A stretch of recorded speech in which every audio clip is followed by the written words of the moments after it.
मैं आख्या अपने चौधरी नू साईं सुनिया है नाल दी बस्ती विच सरकारी मकतब खुला है ते जिथे पढ़दे न बाल गरीबां दे जिथे मुफ्त किताबां ढींदियां हन ते काई फीस पढ़ाई दी नहीं लगदी। मैं सुनिया है इल्म खजाना है ए इल्म है चानण अखियां दा सत पीढ़ियां मेरियां हड्डियां हन। सरकार दी ताबेदारी विच अयो मंगना अजर गुलामी दा सदियां दियां अन्नियां अखियां विच मैं इल्म दा सुरमा पावना है। मैं अपना पुत्र पढ़ावना है ते अगू झिणक के चौधरी आता है कुछ सोच समझ के बोलिया कर तेरा पुत्र सकूले जासी तां एनू वेख ते थेंदियां लोगां नू हरीस अमसी बाल पढ़ावन दी जे ए रस्म पढ़ाई दी चल पई तां आ मेरे बख दा सूरज ढल जासी। मेरे माल दे पट्ठे कैं करने मेरे कौन नवैसी गाइयां नू मैन हुक्का कौन बखा देसी। मेरे बाल शिकार तुहड़ सिणता लड़ कौन मरे सी गड्डी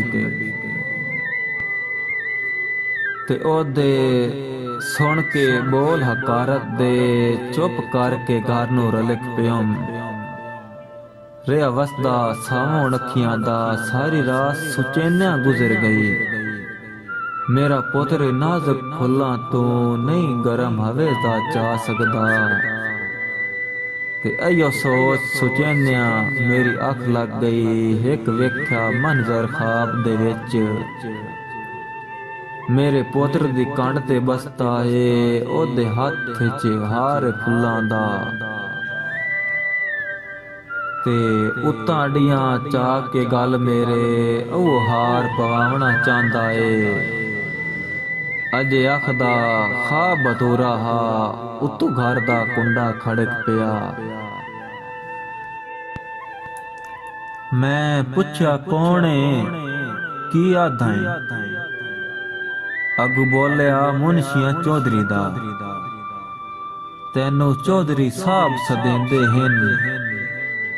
मैं आख्या आखें अपने चौधरी नू मैनू ना फरमानी माफ करे मेरे पैरी लज दियां बेड़ियां हन मेरे आके हाथ मफलूज ता नहीं। मैं अजला डेढ़ चू ढो लईए मैं कहीं दी नौकरी नहीं करनी। सिर देसां हेठ तगारी दे हाँ देसां चीर पहाड़ां दा रुख देसां मोड़ समुद्रां दा वंज आखें अपने चौधरी नू सिखे अटकल आप बखावन दी या हुक्का पीवना छोड़ देवे। सदियां दियां अन्नियां अखियां विच मैं इल्म दा सुरमा पावना है। मैं अजला डेढ़ चू ढो लईए मैं अपना पुत्र पढ़ावना है। मैं अपना पुत्र पढ़ावना है।